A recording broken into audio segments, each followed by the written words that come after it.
I have the honor of standing before you this evening for one reason. Because thousands and thousands of grassroots activists stood united, not for a candidate, but for the sake of liberty.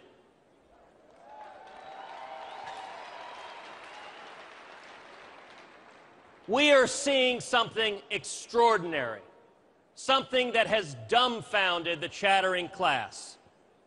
It began in 2010, right here in Florida, in Utah, in Kentucky, and in Pennsylvania. It continued this summer in the state of Indiana, in Nebraska, in Wisconsin, and in the Lone Star State.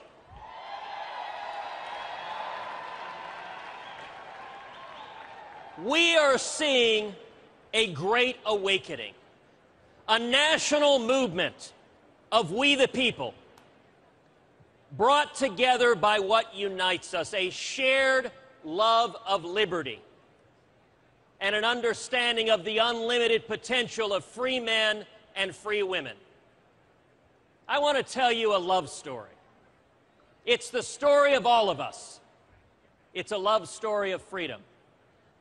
It's the story of our founding fathers who fought and bled for freedom and then crafted the most miraculous political document ever conceived, our Constitution.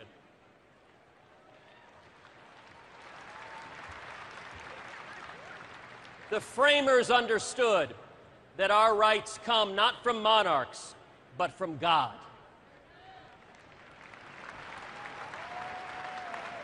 And that those rights are secure only when government power is restrained.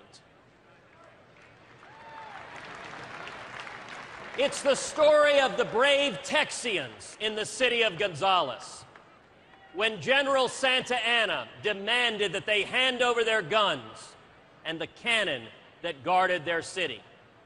They responded with the immortal cry, "Come and take it."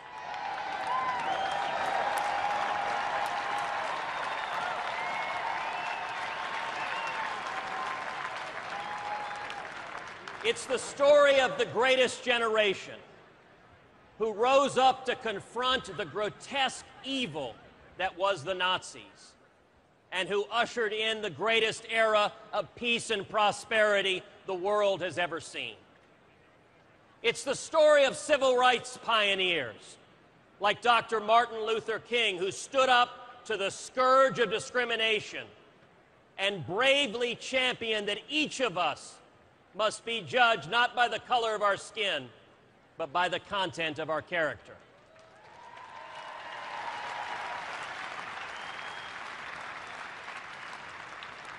It's the story of President Ronald Reagan, who turned back the growth of government and restored mourning in America.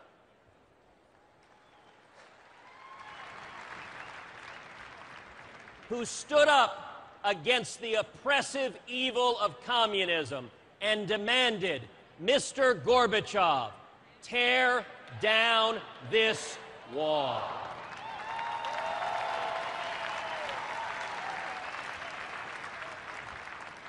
It's the story of my mom, Irish and Italian, working class, the first in her family ever to go to college. She became a pioneering computer programmer in the 1950s.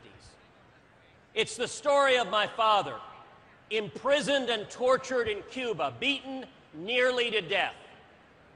He fled to Texas in 1957, not speaking English, with $100 sewn into his underwear. He washed dishes, making 50 cents an hour, to pay his way through college and to start a small business in the oil and gas industry. My father is here today. When he came to America, él no tenía nada, pero tenía corazón.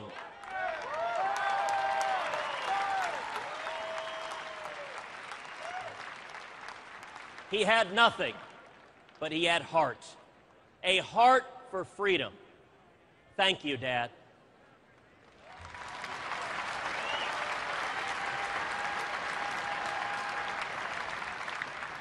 It's the story of each and every one of you. We are all the sons and daughters of those who risked everything for freedom.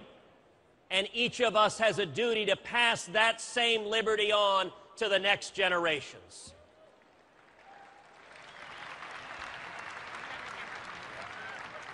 And yet today, many in Washington seem content to saddle our children with a crushing debt and a limited future. We're going broke. But I'm here today with a word of encouragement. Millions of Americans are standing up saying, we want our country back.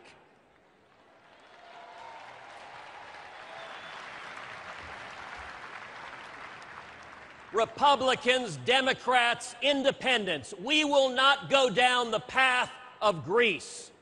We will not go quietly into the night.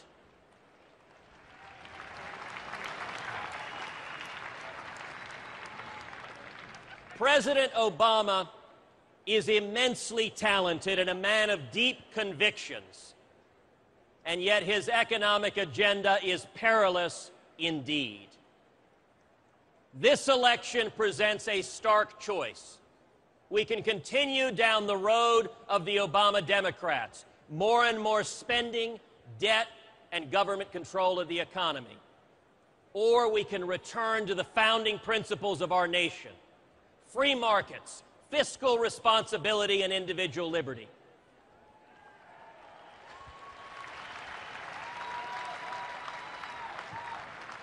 Unfortunately, President Obama's campaign is trying to divide America, to separate us into groups, telling seniors Medicare will be taken away, telling Hispanics that we're not welcome here, and sending the vice president to preach a message of division. It's tragic how far we've come from hope and change. All of this is designed to distract from the real issues that matter.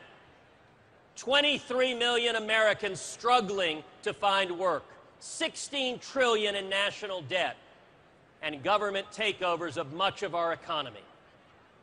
Imagine for a moment if someone surreptitiously charged thousands of dollars on your credit cards, saddling your kids with debts they could never escape. My wife Heidi and I are blessed with two little girls, Caroline and Catherine, 4 and 1. When Caroline was born, our national debt was $10 trillion. Today, as the debt clock shows, it's $16 trillion, larger than our gross domestic product. How do we turn our nation around? President Obama thinks the answer is more and more government. Government is not the answer.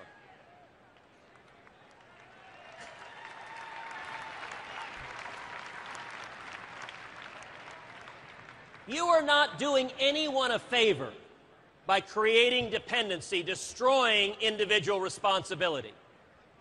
55 years ago, when my dad was a penniless teenager, thank God some well-meaning bureaucrat didn't put his arm around him and say, let me take care of you.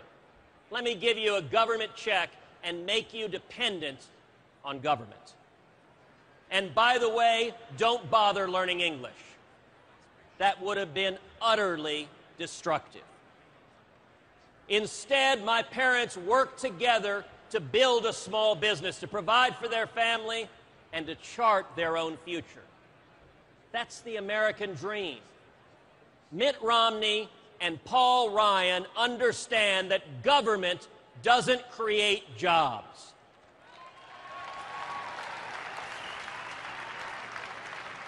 Entrepreneurs do. 2/3 of all new jobs in our economy come from small businesses, and 2.3 million Hispanics own small businesses.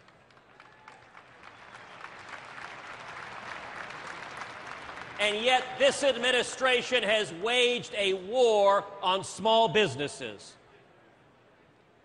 A war that is costing our future and our opportunity. I want to close by asking a few questions, with apologies to Barack Obama. Can we restore the Constitution? Yes, we can. Can we retake the Senate? Can we repeal Obamacare? And can we defeat President Barack Obama?